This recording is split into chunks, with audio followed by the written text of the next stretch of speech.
এখন যদি বলেন যে ভাই আমি লার্নিংটা কোত্থেকে করব, তাইলে এখানে আমি প্রাউড করে বলতে পারবো যে এতটুক তো আপনার কাছে রিসোর্স আছে, যতটুক রিসোর্সে আপনি ট্রেডিংটা বেসিক টু অ্যাডভান্স শিখতে পারবেন, সেটার জন্য আমার কোর্সে আপনার জয়েন হতে হবে না। দেখেন ইউটিউবে যা যা সার্চ করবেন ট্রেডিং চার্ট, বাংলাতেই আমি শিখেছি, দ্যাটস ওয়াই আমি বলছি আপনি যদি ইংলিশ ভালো পারেন তাহলে আমার থেকে অনেক ভালো ভালো মানুষ আছে যারা ইউটিউবে বুঝায়, আপনি চাইলে বাইরের চ্যানেলে দেখতে পারেন, সমস্যা নেই, আপনার ইচ্ছা।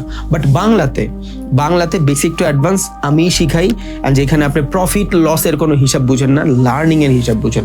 ওকে, সো এটা হলো আমার চ্যানেল, আপনি দ্যাটস ওয়াই এখানে ক্লিক করছেন। আপনি যদি এই হেডারে যায় প্লে লিস্টে সার্চ করেন, ও আমি কিন্তু ডেভেলপারও ছিলাম এক সময়, অ্যান্ড আমি সিএসসির স্টুডেন্ট, ওকে বলছিলাম। যাই হোক, আমি কিন্তু কম্পিউটার সায়েন্সে ডিপ্লোমা শেষ করে ফেলছি আল্লাহর রহমতে। আমি ওই লেভেলে চাকরিও করতে পারতাম, বাট আমার ওইটা পিক করার ছিল না। আমার নিয়ত ছিল যে আমি অনলাইনে কিছু একটা করব। আমার একটাই নিয়ত ছিল যে আমি কম্পিউটারের সামনে বসে কামাবো।